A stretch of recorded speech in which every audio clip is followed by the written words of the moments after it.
What's up, guys? Welcome back to another edition of the Valkyrie Podcast. I'm your host, AOB, and today we have a very special guest with us, Mr. Zombryra, or he would prefer to be called as Bry, one of our Valkyrie Super Smash Brothers players. Welcome on, Bry. How you doing, buddy?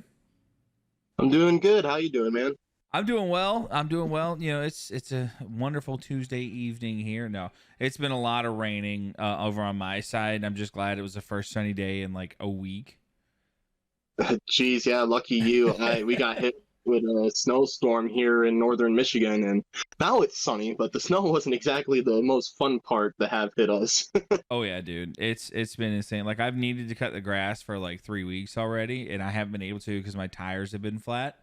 So I ordered 2 new tires, and I finally was able to put them on today and then go cut the grass. So I got, to do my dad things, put on my, my jean shorts and my, New Balances, and went out and cut the grass. Yeah, go out there, show the dad bod off, mowing the grass. Maybe get angry at a kid that comes to it, get off my lawn. That first new cut of spring where you get to, like, pull the tarp off the mower and everything. But anyways, before we get too further into this, we would like to go ahead and mention our good buddies and partners and sponsors over at Gamer Subs, which is this little logo right here. One of the top, if not, my favorite anyway, the top energy supplement brands out there, marketed especially towards gamers. Make sure you guys head on over to gamersubs.gg, pick you up a waifu cup, or pick you up some of their GG formula as well. They do have a starter pack as well as some free samples. If you want that, make sure you use code Valkyrie at the checkout so you guys can get 10% off your entire order. But Brian, like we mentioned, you are one of our, I think you were the very first Smash player that this org has ever picked up. So congratulations. That's a very big title for you to hold. Yeah, actually, that's super exciting. It's always cool to see different organizations jump into a new game, a new scene, and, try to help players, do even better and go farther than, and it's also nice to see organizations step out of their bounds of comfortability to experiment with a different scene, see how it is. And I'm very happy that Valkyrie was willing to jump into the Smash scene with me, as well as the other player with Fizz Khalifa. He's also an amazing player, and it's cool that both of us are actually on the same team again, which is super cool. He's an awesome guy, so I think it's so cool that we're back together and, representing Valkyrie. I didn't realize that you and Fizz had teamed up before. That's actually really cool.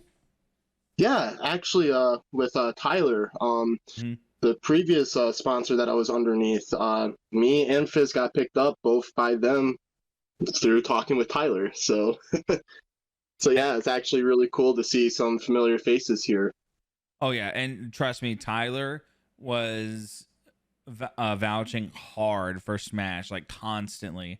As soon as he got on as eSports director, he was chipping away at Zach because obviously it's unknown territory.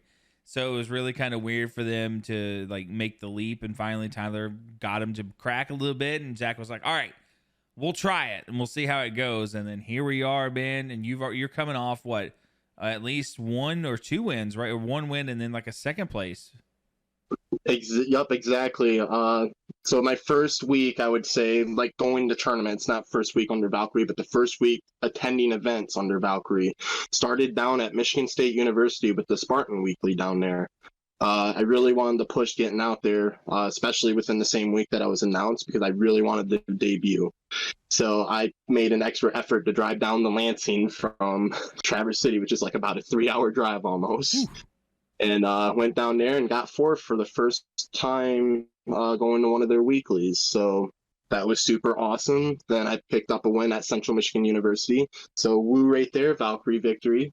Hell yeah. And then a nice second place over at Great Lake Smash, which is a big accomplishment for me personally, because I've been going to that event specifically before it was called Great Lake Smash. It was called Tri-City Tryhard.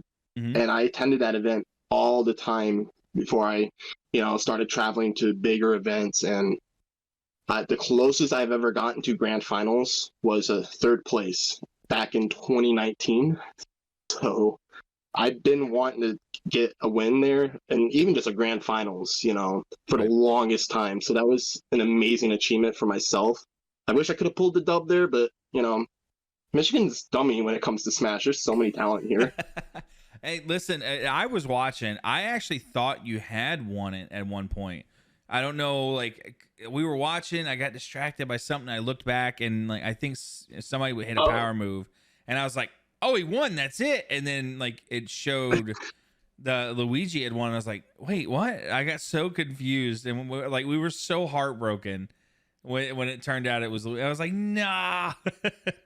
Yeah, yeah, no, I was able to pull a bracket reset on him. Yep. So with Smash, it's a double elimination bracket, and the person from losers finals will go against the grands, and that's how I did it. And I was able to reset the bracket against Porter, which is the Luigi player that I went against specifically. And yeah, he was a tough opponent. I already struggle with Luigi really hard, so going against him, who had very good neutral understanding and was just picking apart some of my habits, he frustrated me for sure. Like it's been a while since I've gotten that frustrated, but it's a good kind of frustration because I'm super excited. I'm sorry if you hear my dog in the background. That's fine. But I'm super excited for how that went though, because I'm starting to prove myself to be consistently, placing in that top bracket spot and being able to prove that I have the skills and the ability to reach those points. And just, I'm happy to be able to do it alongside Valkyrie. Gotcha. And we appreciate it, man. We were very proud of you. We were cheering alongside. Like I said, we had a little watch party going on with staff, and everybody was kind of cheering you on, getting clips. We were in chat as well. So actually, Central Michigan, they specifically mentioned like, geez, Brian, every time you're coming on stream, we like increase like a good 6-7 viewers. And I was like, yep, that's my new sponsor, all cheering me on, which is super awesome. I really like the support that I've been getting from all y'all. It's been really heartwarming, I would say. Yeah, if I had to say like the big thing that I've always noticed with Valkyrie is the support system. And how when like somebody's on camera or somebody's up to bat or something, we're always there for them. And it's been a lot of fun. But I do have some questions to kind of hop in. So you are Ultimate, right? You're Super Smash Ultimate. Did I get that Yep. right? Okay. Yep, specifically so, Ultimate. Why just now? Have you done Melee and Ultimate before, or have you always been just Ultimate? Actually, so I've been playing Smash Brothers since 2014, later 2014, basically around when Smash 4 back on the Wii U and 3DS came out. So back then, Smash 4 wasn't as big as Melee, so during that time period, I actually did play both Melee and Smash 4, and Melee was actually my primary game more so at the time because I actually did better at that game, actually placing at some decently bigger events in Northern Michigan, placing like top 3, top 2 consistently for that game. But when Ultimate came out, the game combined aspects that I really liked with Melee, as well as it kept aspects from Smash 4 that I really enjoyed as well. So when that game came out and I played it some more, I really just wanted to dive into that game exclusively because I felt like I could push myself farther with that. And, after a good sum of time, it took a little bit, especially with quarantine that came around, that kind of delayed me because playing on Wi-Fi with Smash, like Nintendo just does not have the best internet service. So it's like playing Wi-Fi is like a whole different game from offline. So I kind of avoided that as a little bit. I did some different events, some that were, from friends that hosted events back here, and but otherwise I kind of just stuck to practicing my own training room stuff. And then out in Colorado, when I was going to college, is where I would say Ultimate is where it really picked up for me, where I truly like actually had like good wins starting to come up, good placements. I started getting wins on the power ranked players out there, and I was actually eventually able to secure an honorable mention for the 2022 quarter 4 PR, which was the first time I've ever been on a state PR in any sort of fashion. So that was like a big fucking goal for me to reach. And now I'm here still basically doing the same thing, going kicking ass and getting more names under my belt. So heck yeah, man. And you can tell like how much you want it and how passionate you are, because you can you can see it on your face. I know like in the moment you were upset, but like afterwards, I know for a fact you like you said, you were very excited with the second place still, but you can see just how much it means to you. And I, like, me personally, I love that in a competitor, somebody that doesn't just, like, always people are like, oh, it's just a game. But with a winner's mentality, that passion, that yearn, that drive to win always has to be there if you want to perform on a higher level. Yeah, people are correct. Yes, it is just a game, but when you're competing at a competitive level, especially when there's, much on the line, like, bigger events have pretty decent sized cash pools out there. And like when you're trying to compete and you're at that level where you could potentially reach that prize, it becomes more than just the game itself. There's a drive to want to reach that point. And also, with this game, I'm just very passionate about it because I love the community and I love the game itself. I think it's so much fun, and I continuously just want to get better at the game. That's my main goal, and always been my goal, is to improve myself and improve the people around me. Gotcha. That has always been my goal first and foremost, and it's never going to change. The money is basically like, hey, there's a cherry on top of the sundae for you. Right. That's cool, but at the end of the day, I love seeing the drive people have, like you were mentioning, I get very emotional while I'm playing the game because I'm passionate. I love the drive with competition. And when I meet competitors that challenge me in different ways, in different areas, I might get frustrated in the moment, but it's exciting because that means there's more for me to learn. There's more that I can focus on, more that I can do. Like if I was just winning constantly over and over again, then what is there for me to work on and continue to improve on? Right. So the fact that this region, this scene here in Michigan just keeps pushing me, it's awesome. It's absolutely awesome. I totally had a brain fart just now. I had another question lined up. Oh yeah. So I know you had mentioned the training room and everything like that. Now, is that the only thing you do, or do you do like VOD reviews? Do you get like clips of your matches and then go back and analyze them and stuff like that as well? Kind of walk me through your training process. Yeah. So when it comes to like the training room stuff I was mentioning, I figured I'll start there. I usually try to practice my movement. That's the biggest thing I look for in any fighting game because I just love movement.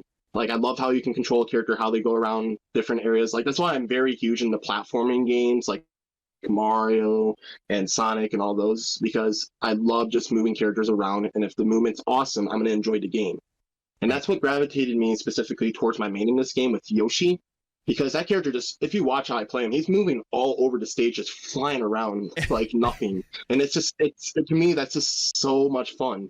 But that movement also comes with having to be precise, because there's a lot of stuff that I'm doing that's like, with Smash, there's like different text like called B reversing, doing different minute details in the set, spacing that is so different from other fighting games that requires different thought processes, that I want to make sure that I can focus more on those neutral aspects. So I always try to make sure my movement and all my tech skill is 100% on spot. So I take time, at least, a couple times out of the week, to just practice my movement, practice certain combos that are 100% guaranteed on every character, and make sure that basic level stuff is just locked. That way my brain can focus on other aspects of the competition rather than, my movement.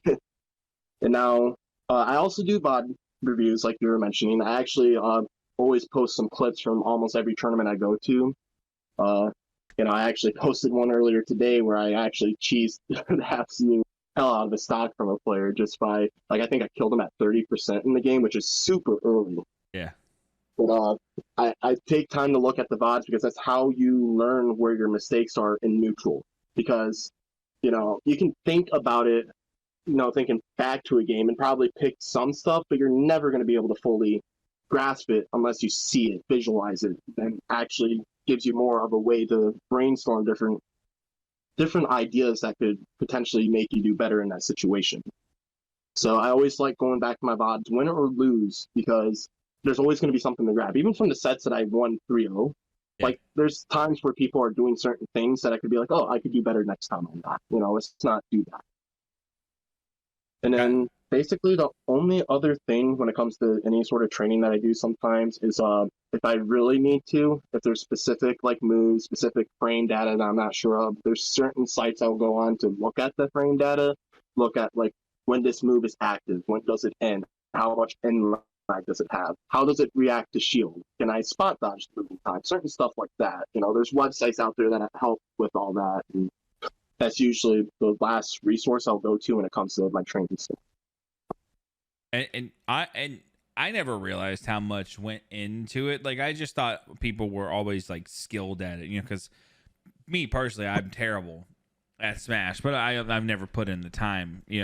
I never realized like how much, as you were explaining it, as far as like how it reacts to the shield and stuff like that. No idea that it had like that much of an impact. So the fact that your brain can hold that capacity and think about that stuff in the moment is insane to me. Smash Brothers has always been like, in the FGC scene, the fighting game community, has always been looked at like by KOF, Street Fighter, those kind of players as like not as difficult, which in certain aspects that's true. With certain fighting games, there's like huge combo strings that you have to perform, and memorizing those combo strings can be pretty difficult, and also executing them can be difficult at times too. But there's other aspects with Smash that make it just as difficult, if not sometimes even more difficult in other ways. Like with Smash, compared to like Street Fighter, you get a hit in Street Fighter, if a combo's true, it will work because every hit will connect.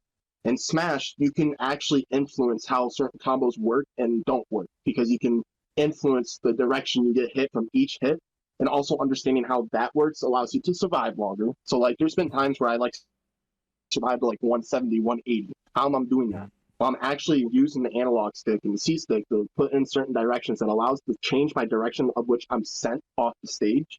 And that stuff, little stuff like that, allows you to survive longer or get different combos or out of different combos. Some people have to read like, where are they going to do this influence towards, because while people are doing certain attacks, you can influence, which is called Smash DI or Smash Directional Influence, which is where they're hitting you with a multi-hit, and you can just kind of whack the stick in one direction, and it will allow you to move the character slightly. It completely changes the game for some combos against certain characters. Like, for example, Mario with the down air, his move that makes him spin around, it's a multi-hit, and people can make certain moves after that not connect. Like Mario's like to go for an up air usually afterwards. If you can DI it correctly, you can make that not true. So gotcha. It's just there's a bunch of small little stuff like that that just makes the game difficult sometimes. Oh yeah. Listen, you don't have to tell me. I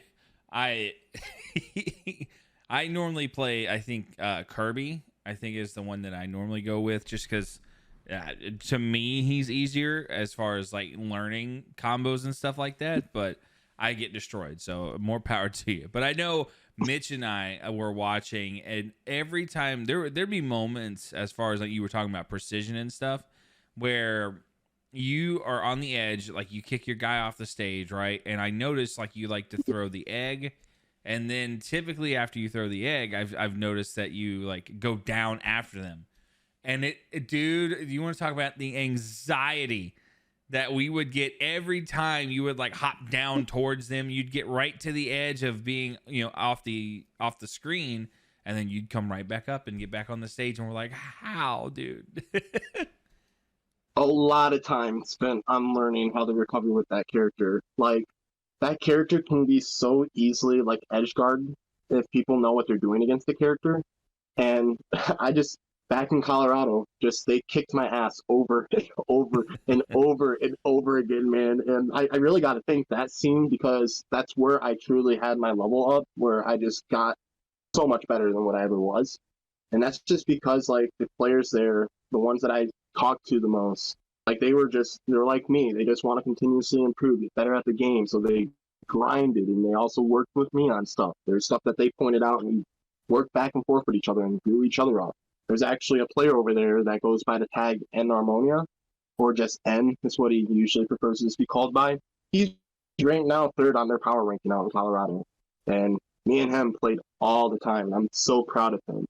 But like, yeah, just it takes a lot of work to figure out certain characters with that have this kind of slight imperfections with their play. Like Yoshi, his up B is throwing that egg projectile. When it comes to recovering off stage, that doesn't really help that much. Outside of like throwing a hitbox out there, as well as it gives a little bit of height, but it barely gives anything. So if a player that knows how to react to that edge guards me well, they could literally just force me off stage and then I'm dead at like very low percents if they know what to do.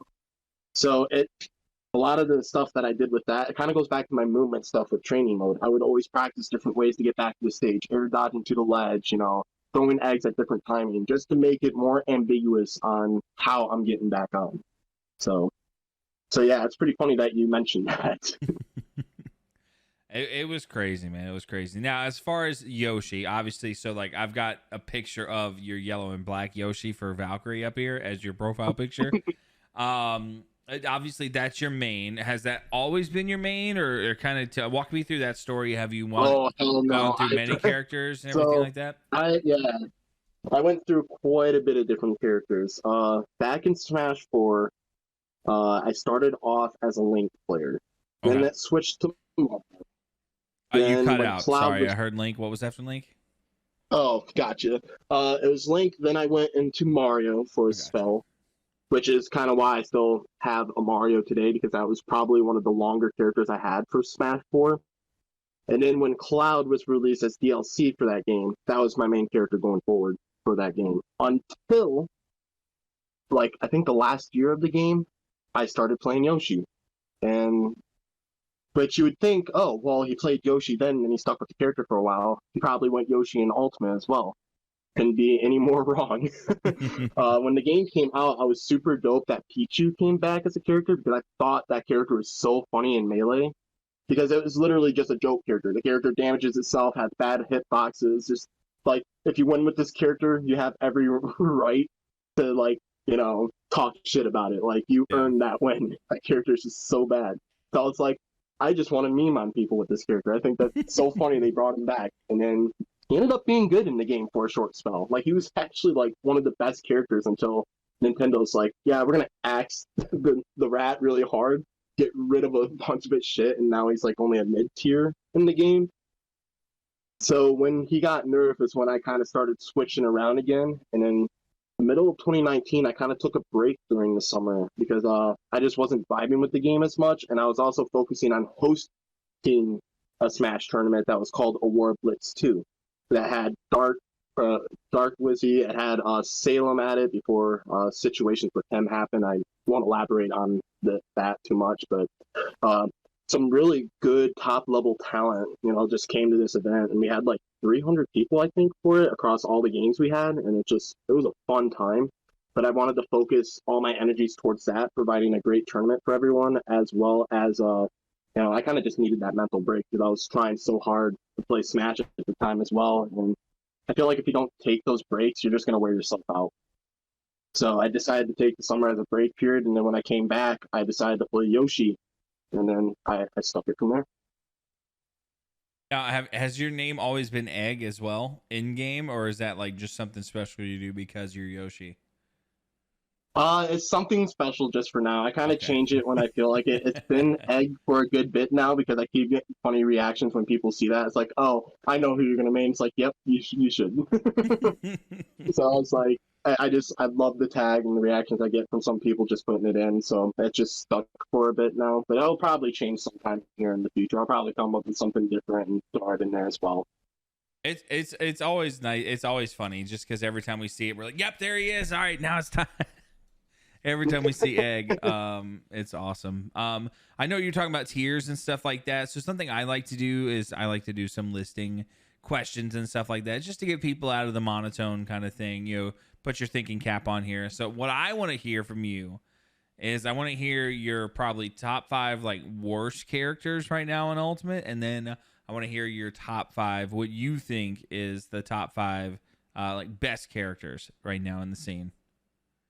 Okay, well, I guess we can start with the worst characters. That's a lot easier for me. Right now, the worst character is Ganon by far in this game.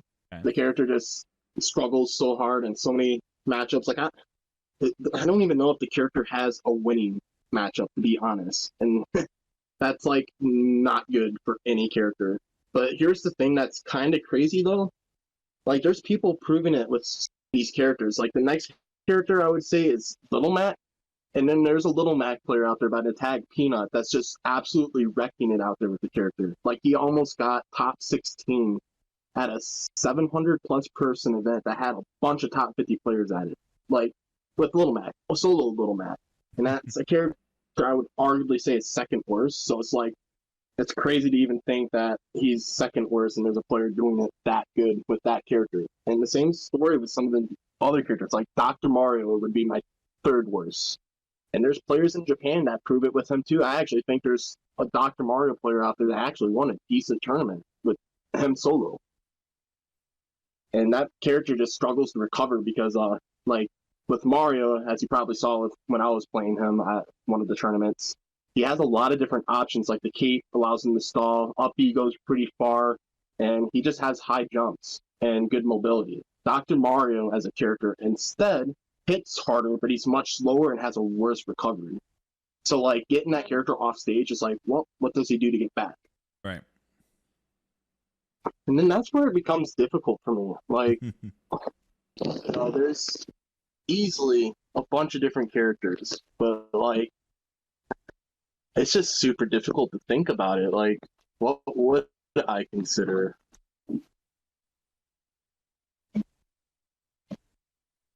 Give me just a moment to think about that one. I'm gonna go with the top 5 because I can easily tell you some of those. Yeah. Because Steve in the game is number 1. Who? Sorry, you cut out again. Steve. Okay. From Minecraft. Yeah. Like, all characters, he's the best in the game by far. Like, the character just has so many options that he can do. He can place blocks in the air to give himself another jump. Like, and then there's also new tech out there that allows him to, like, cancel, like, hits that he's getting hit by and all this other stuff that just makes him absolutely ridiculous as a character. And it's like, holy shit, how did they allow this thing through? Right. And then the second character, I would probably say, is Pyra and Mithra.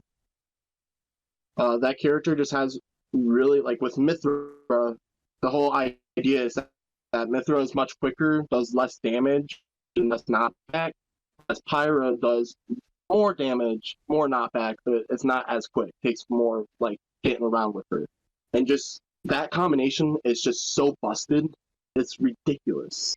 Like, she can just, with Mithra, get to the other side of the stage in like a second. And that character also has something that's called Foresight, where if you dodge at a certain time, she gets more time to react to your move and punish you even quicker, which is ridiculous. And then Pyra just kills stocks like super early because she's so fucking strong. Third from there, I would probably say Roy, honestly. Because that character just is Roy or actually, I would say Kazuya. Kazuya over Roy. Kazuya just, that move touches you once and you're dead. Like, almost. Like, I was playing against a player at Great Lake Smash that goes by the tag Rensuo or King is what he prefers to be called, like, on streams and such. But he's a pretty solid Kazuya player that's been coming around, and he's starting to cause me some troubles. Like, I know I got a 3-1 victory over him at Great Lake Smash, but he was consistently starting to take me to last stock most of the games and making it very difficult to do stuff against him. And it's just like, it's because that character just touches you once and then you're at 80 or you're dead. And that's just how the character plays. Literally, you just have to, like, try not to get hit. If you get hit, then, like, you have to pray that you just don't die from it. Right. And then Roy kind of does similar stuff to that. Like, Roy kills so early in certain situations. Like, you can easily, like, do a jab in the back air, which just sets you up for the spacing for back air to easily kill at like 80, 90, easily at the ledge. If not even closer to the middle stage, that would even probably kill. It's that strong. It's ridiculous. And just other combos like side B is called Dancing Blade. That move does, if you space it right, like 30 to 35% and can kill like at 60 at the ledge. Like, it's just ridiculous. It's strong and just, you can just, and also that character easily moves around the stage. Like, you can get that character from one side to the other super quick, and that's kind of like the story of this. If your character can move around really good, or can kill you off one hit, you're gonna do really good. And that's, like I said, that's Kazuya. He's the one-touch death monster. Pyra, Mithra are the speed demons, and then honestly, for fifth best, I would say is Sonic, because that character, like, there's right now only one person that's really doing it super well with him, and he actually goes by Sonics with an X at the end rather than a C. Mm-hmm. And he's been proving how dumb this character is, because he can just get a hit on you, then he can just run away and then take chip damage and then force you to have to play his game, his speed. Like, literally, because of how fast Sonic is, he slows the game down to a halt, because now he's camping you, and how do you get to him? It's so hard. And, it's actually, funnily enough, I actually had to play a Sonic player at the VALK Smash tournament as well. And in that matchup, I'm always running away. I'm staying at the other side. I'm holding shield. I'm trying to make Sonic come to me, and it's rough. But you have to play his game, and that's easily what makes Sonic a top 5 character for me, because he is the best character at playing his game outside of Steve. Steve is the only character I would say has his own game that's better than that. But Sonic, as a character, can play just as good of his own game as Steve can. Gotcha. If you and I know that I want to hear a hot take here from you. If you had to like add one character from any universe, any video game universe, what would it be? And then I want to hear which character you want to see gone, like taken out, like you don't want to see him anymore. Probably Luigi, right? No. Yeah, I get that Mario brother out of here. Screw him. No, it wouldn't be Luigi. I would say Luigi would need a moveset restructure, but I wouldn't say remove him.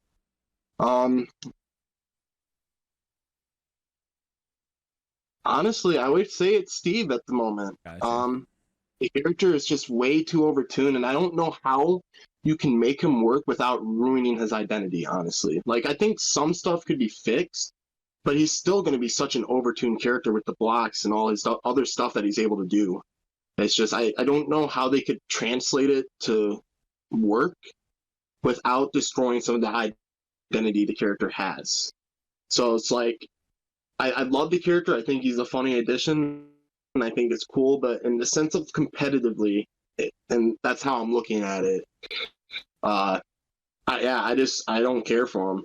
It's just, he has too many things that he can do, and especially with the game not being updated anymore, easy axe, he could be out. And then easily Heavy from Team Fortress 2. I would love, or Scout. Heavy or Scout from Team Fortress, I think would be such a funny but cool concept, especially for the sense that I think it'd be cool where if it was Heavy, some of his different special attacks actually utilize the other classes to do different stuff. And I think that'd be such a fun, unique mechanic to have, like, for example, down B could be like a medic heal, like medic comes out and heals, the Heavy for a little bit. So stuff like that to also make it, cohesive for what Team Fortress 2 is. It's a team game that you have to cooperate with other players, and, doing that would easily help with that. And I also just, the music. The music's like a number one thing for me with that. I love Team Fortress 2 soundtrack.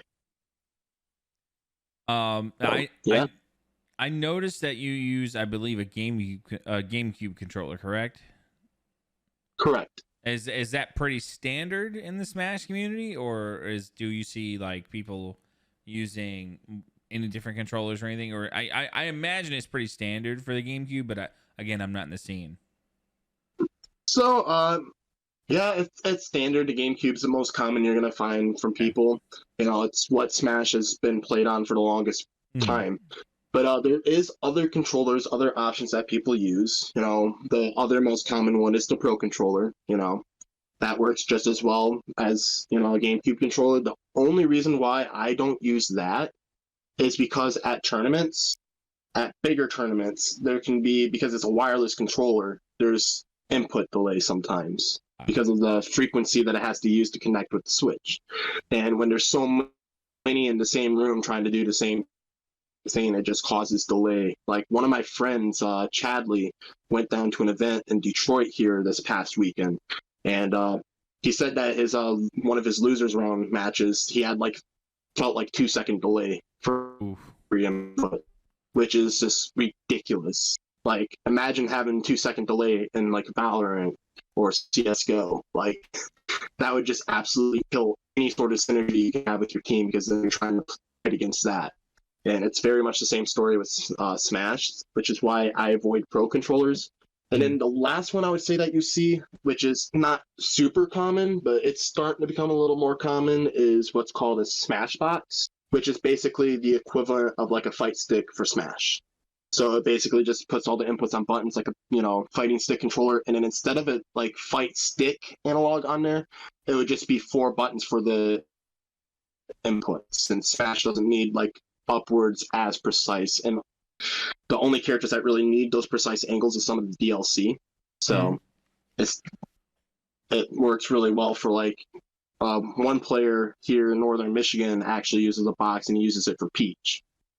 And those buttons allows for more precise inputs for the floats that she has, because her floats, you can instantly start the float like at ground level by doing certain inputs, and doing it fast enough allows for different combos to happen. And by what he says, the box allows for that to happen more consistently. And it also, another issue with the GameCube controllers is that it eventually, can form carpal tunnel. So the box controllers are a good alternative to avoid that problem.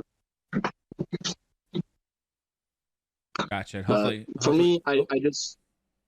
No, go ahead. No, go ahead. You were talking. I didn't mean to cut you off. Sorry. You're good. The GameCube controller I primarily use, the Pro controller would be probably my preferred if it didn't have that delay. Mm-hmm. The GameCube controller, I've been using it for so long at this point that it's super natural for me. And honestly, the GameCube controller is a pretty solid controller for what it is. It's not the best when it comes to like maybe playing a shooter, but when it comes to for the games that Nintendo designed it for, it works really well. Hey, listen, all I know is the GameCube controller for Resident Evil 4 was amazing. I'm just... that chainsaw controller, I know, dude. I want that so bad. Dude, it's so dope. It'd be so funny to just show up. Have you seen the remake is out on Steam and everything like that?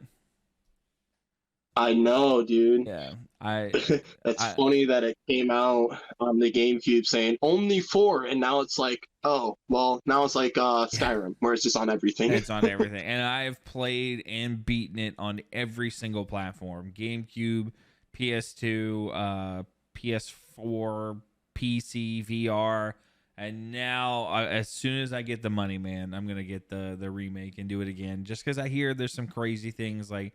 The knife is now consumable, like it can break and stuff now, so that's kind of cool. Really? Yeah, now you can't cool. You can't cheese your way through. Like before, you could literally like pop a zombie in the knee and then go up and either kick it or suplex it and then just knife it to death to save ammo. But now apparently it breaks, so I don't know. It's gonna be interesting.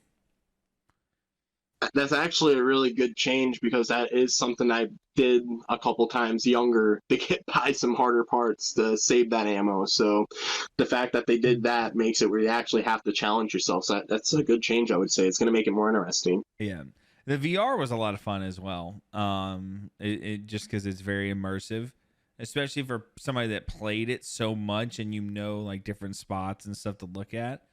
To actually like immerse yourself in that world is pretty insane. Like I imagine one day you could play Smash in VR. Like and like not as far as like you as the character, but like you're like in the world controlling your character. That would be pretty insane. Actually, funnily enough, Nintendo with their Labo set experimented with that. They had the like VR goggle set that they made, and they actually made a mode in Smash that is supposed to mock that VR thing that you were just talking about. Obviously, it's not the greatest because it's just putting a switch in your face and such, but they still experimented with it to some form. So it's just kind of funny that you mentioned it, because I would hope that they would try to do that. I think it'd be really cool to see what they could do. I think it's only a matter of time. And I mean, honestly, right now with the VR capabilities where you can like go to like a virtual living room and sit on a couch and play games with your friends and stuff, it's such a cool aspect, especially for like people like me that are older now and you don't have time to spend with your friends like you once did. It brings that nostalgia factor back in. So that's pretty cool, man. I love that technology. Same, I agree. But speaking of video games, obviously we are an esports organization, and everyone pretty much is infatuated or / addicted to video games. So that's something I always like to bring up as well. Is I like to ask my guests, where did you get your start into video games? Obviously you had to have a start somewhere in order to get where you are today. So where did you get your start, man? What was like your first console? What were the first games you played and stuff like that? So video games has always been a huge part of my life ever since I can remember. My brother had, different video game systems, and he's also into video games as well. He's the one that got me playing Final Fantasy, Kingdom Hearts, a bunch of different RPGs when I was younger, as well as he's the one that introduced me to Smash to begin with Melee on the GameCube. So, but yeah, basically I would get his hand-me-downs as well as some of my own stuff. Like I had my own GameCube when I was younger, and I remember playing SpongeBob Battle for Bikini Bottom and all these other cartoon-based video games, because that's what I enjoyed as a kid, was that kind of games. And over the course of time, that fixation with playing the games eventually turned into me wanting to collect them as well. I actually have about a collection that has I would say probably 2,000 individual titles at this point. From over the course of time, from collecting from different yard sales, thrift stores, and also, buying from people and trading and bartering back and forth. I built a collection up over time that I'm still trying to play some of the games out of. But yeah, one of my favorite systems, I would say the most impactful that made me stick with games though is easily the original PlayStation. There's a game on there called Ape Escape that me and my mother, my mother and I, we played that game all the time. That and Frogger, we both played those all the time with each other, and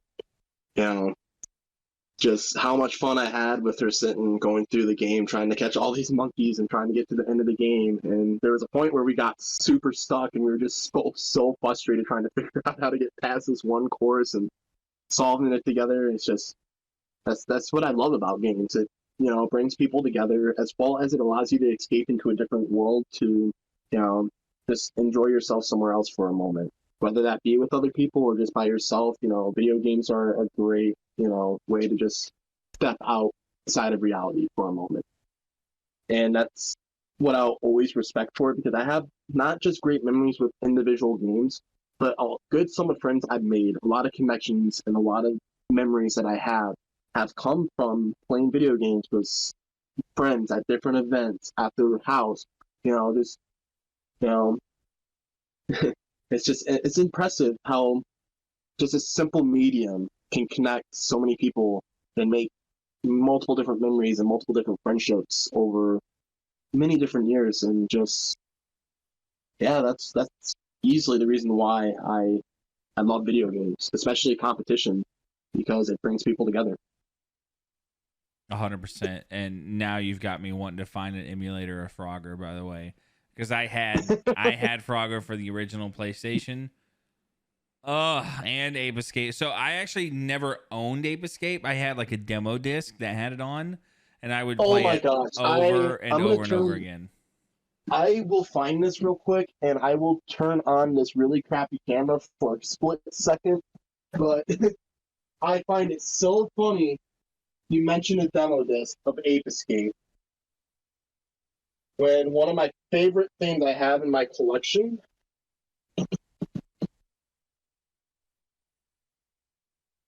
is this right here. Oh, it's frozen, but I can make it out. I see Ape Escape. Oh man, Do you see it? I don't know if my yep. Yeah. Oh man. I miss it so much. Yep. We'll have to get Zach to put a picture. We'll get him a picture of it so we can put up here on the screen. But I can't remember what it had on it. The demo disc I had. I think it had. I think it was Medieval. Oh, so it's like an underground multi-pack. Yeah. Sort of deal. Yep. The disc I was showing you is actually a very specific disc just for Ape Escape itself, which is I think it's like the first couple worlds or levels in the game, and Mhm. that's it. But it was a Walmart exclusive that they handed out, to get people interested in the game. So I gotcha, man. Oh, yeah. So speaking of, I was gonna bring this up as well. It looks like you love collecting the like PlayStation discs and everything like that. Is that your most prized possession, or do you have like another? Like what's your top disc that you own right now? I wouldn't even say it's a disc. I would say it's a cartridge Okay. that is specifically for the NES. And it's not an expensive cartridge by itself, but it's because I have it complete in its original box with the manual. That makes it so special to me. Uh, I have the original Super Mario Brothers in box. Holy cow!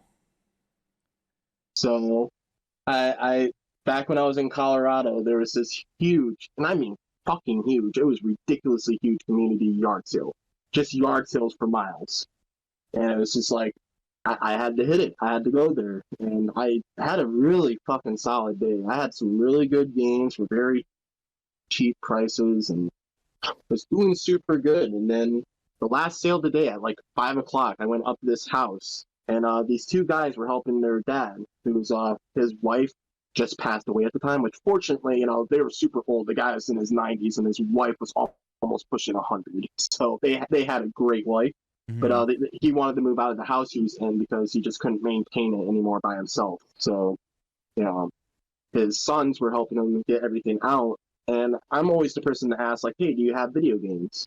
And when they told me that they sold some Atari stuff, I was like, well, Atari's cool. Do you happen to have like other games, like maybe Nintendo, Super Nintendo? And they're like instantly on Nintendo's like, holy shit, we forgot we had our Nintendo stuff down there. So they came back up with the deluxe set, the box that had Rob in it, Oh brought wow. that up along with a bunch of cartridges on the side. And initially, the guy's like, I know this can go for a bunch online. And I was like, well, that's probably it. I'm probably not getting this because they're going to look it up and see that it's like a good, $7,000 lot probably. Yeah. And then the other guy was like, oh, yeah, I've seen this go for like probably 200, 250 easy. And I was like, I'll do 200 right now. And Hmm. they're like, really? And I was like, yeah, I have it on me. I'll give you 200. Gave it to them instantly and drove off. And when I got back to the house, actually, funnily enough, I didn't even know I had the boxes initially Hmm. because the deluxe set system box I thought had the styrofoam in it. And the weight from it, that's what I thought it was. It ended up being all the boxes and manuals for all the games he had. Oh. So, so like I got home and opened that up and I was like, huh, that's interesting. And then Mario Brothers just happened to be one of them in there, and it's like in pristine condition almost. Like there's like one of the flabs that's like in the inside, like on the side, is ripped off. That's like about it. Oh. Have you thought about getting it encased and graded maybe, or? Not graded because it's not like a sealed game. I would only really want to do that with sealed. Gotcha. Makes sense. But I do have protective case with it though. All my NES games that I have that are boxed right now have a case on them. Gotcha. That's awesome, man. Oh man, I can't remember how many nights, hours, and days I've put into Super Nintendo or just straight NES games as well, especially Mario Brothers. Oh my goodness. Dude, the Super Nintendo is one system I really love as well. Like, I have Donkey Kong Country. I almost have the whole series in box. I'm just trying to find the third one right now. I got Super Mario RPG in the box. It's one of my favorite RPGs out there, just because it's one of the first ones that I bought for myself specifically to play, and that just I have so many memories playing that game. So having it in the box is super cool, and yeah, like video games, like I said, they just allow me to escape, reality for a moment, and I have a month of memories with them. Where did you get your start with Smash? Like, when was the first time? Do you remember like the very first time you ever played it? Like, who brought it or who bought it and stuff like that? So yeah, like I mentioned earlier, it was my brother that actually got me into Smash. We played Gotcha. it Okay. all the time when I was younger. Like I was only like 2, 3 years old playing that game with him because the game came out in 2002. I believe it was 2002 that the GameCube came out. It was only like 2 weeks after the GameCube came out, Melee Yep. released, and my brother got it at the time, and yeah, I played it with him being a 2-year-old. I even destroyed one of his controllers. Oh no. Yeah, so being a young kid, I like to chew on shit, and his controller kind of became you know a catastrophe for that one.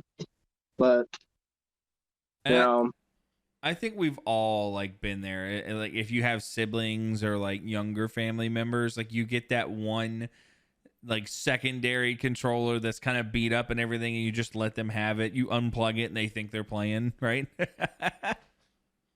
fortunately, I never had that situation where they unplugged the thing on me. What usually ended up happening is that they would focus on each other, and then if I came in, they just bat me off in the game. Like, go back. Like, I would try to come in with my character, and they'll hit me off back that way, and then focus on each other, and then I'll come back and maybe get a couple hits, and then I'm back over there. Like, especially like there's a stage in Melee that's called Temple, and anyone that hears that immediately knows that's Fight Club hour. Because with Temple, there's like an area that's just like a box, and it's just like you could live to like 200, 300, 400% because you'll just bounce all over the place, but never like actually get sent out. Yeah. So everyone just calls it the Fight Club, and that's what we did all the time, especially when I was playing, because it made it more fun for them as well as for me, because it's, they were better players, obviously, because I was just a 2-year-old. Right.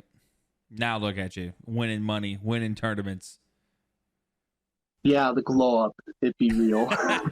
Have you challenged them recently after your My brother won't even play Melee with me, really. he's given up on that. Like he knows that I mentioned the idea of Smash, like, sure, we'll definitely do that, and then it doesn't happen. That's like trying to get him to play Risk. Like, at this point, whenever I play him, he gets super frustrated because when I was younger, he used to be able to easily beat me, and now it's like, man, I can't even beat you in any of these Smash games now. Now, you used to be the teacher. Now I am the master. Or what is that? I can't remember that line from Star Wars, but yeah, kind of that same thing, pretty much. Yeah. I got you, man. Well, hey, I tell you what, man, we got a couple more minutes here. Why don't you go ahead and tell me the story about the YouTube? I think we were talking about that before we started. Tell me the origin of Zombryra, and then what all that entails as well. So I'll start with the tag itself and the origin of both why I just go by Bry for Smash, as well as why I have Zombryra as another tag. So with Zombryra, to start off with that, I'm really into Yu-Gi-Oh! I love Yu-Gi-Oh! It's a fun card game. Yes. I enjoy it a lot. I don't think it's good as Magic the Gathering, but Yu-Gi-Oh! Had its aspects back in the day, I should say. When they started introducing, like, the synchros, XYZs, it started kind of going into that wacky territory. Yeah. But back when it was just like simple, is the opponent going to do this move? Do I play a trap? Just simple stuff like that. Back like when it was Battle more simplified. City. Me and my brother, yeah.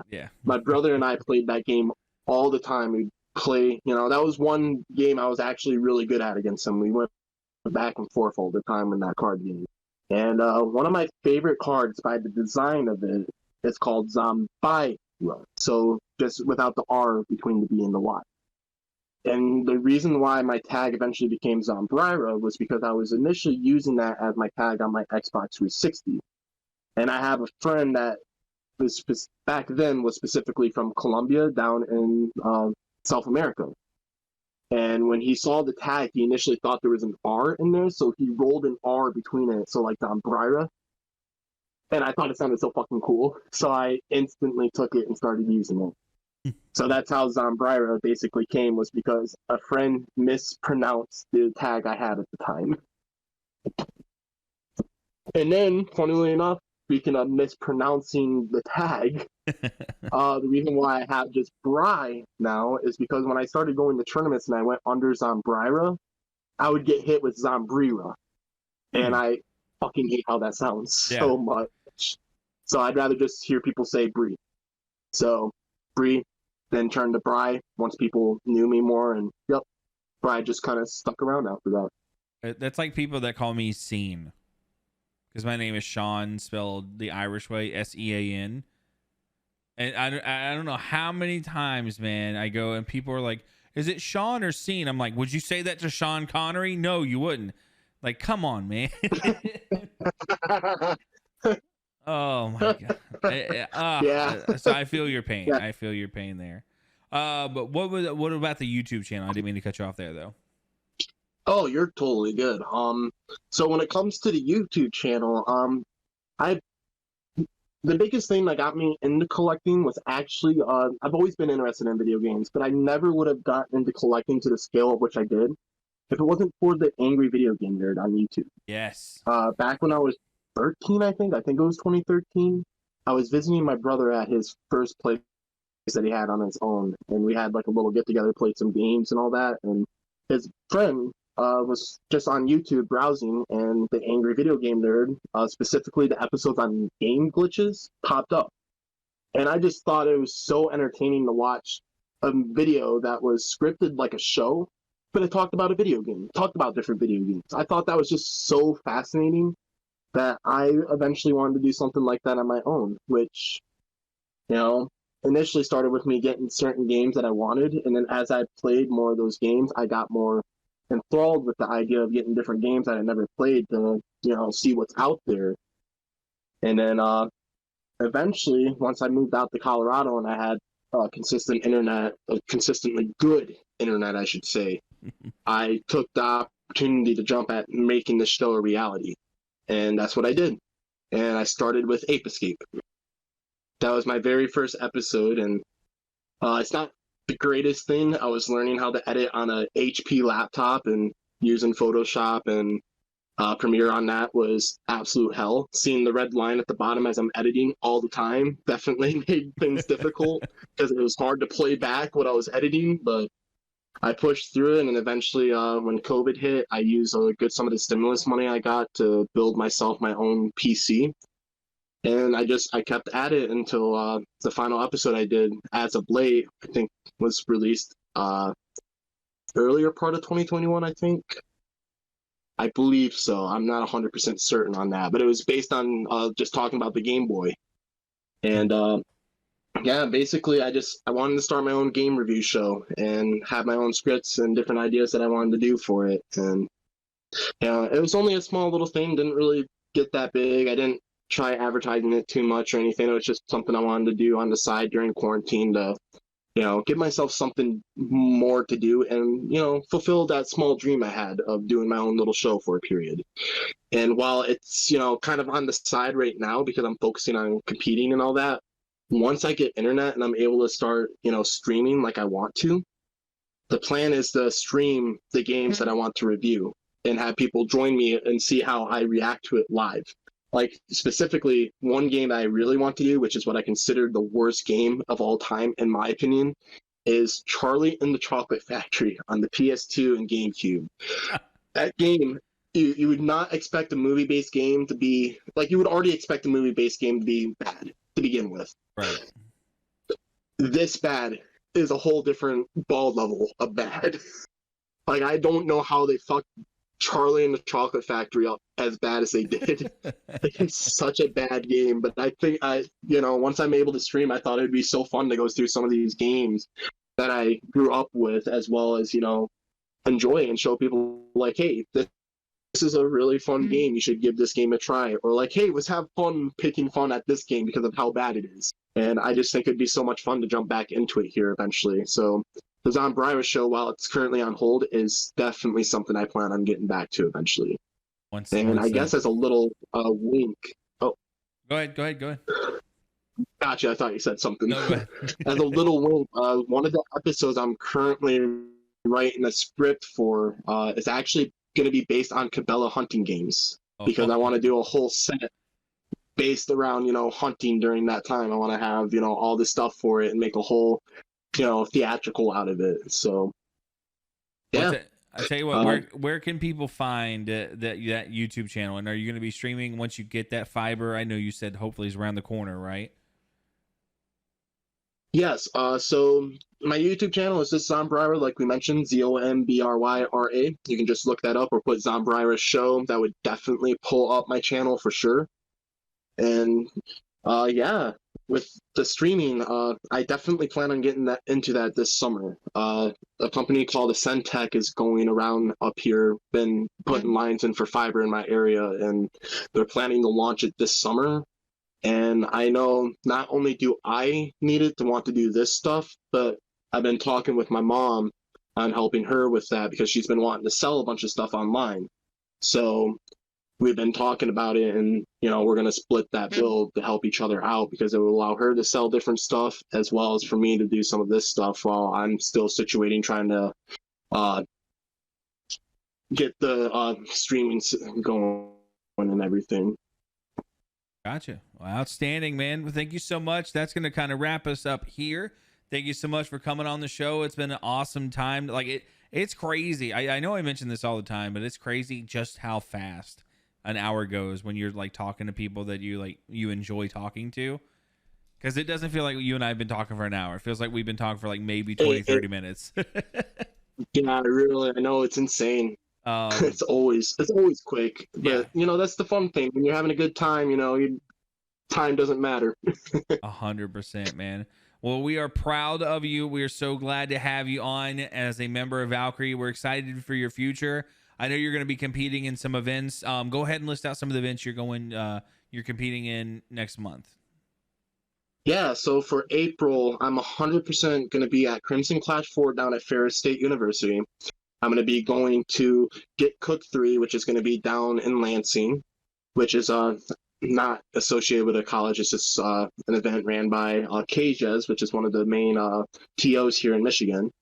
And then the next event that I'm going to be at is called Circus, which is a Michigan State University regional that's going to be going on. And then I have one more.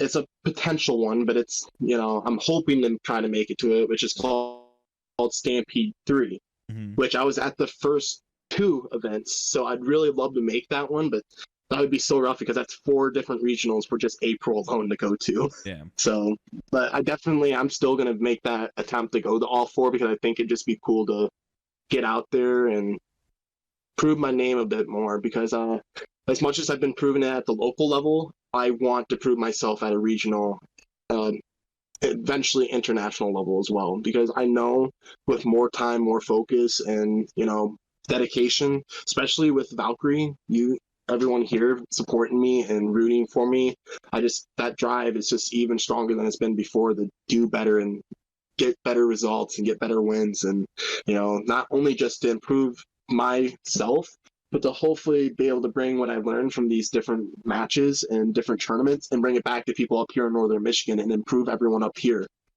Like, that's easily my biggest goal, is just to improve the scene. Outstanding. That's what we'd love to hear. Well, we're going to have your back no matter what, man, in the future here. Again, thank you for coming on the show. Ladies and gentlemen, if you enjoyed the episode, please drop a follow, drop a like on if you're watching on YouTube, or drop a like if you're watching on Spotify as well. This has been AOB and Bry coming at you for another episode of the Valkyrie Podcast. We can't wait to see who our next guest is going to be, but in order for that, you'll have to wait until next time. But until next time, we hope you guys have a good rest of your day. Have a good one. See ya.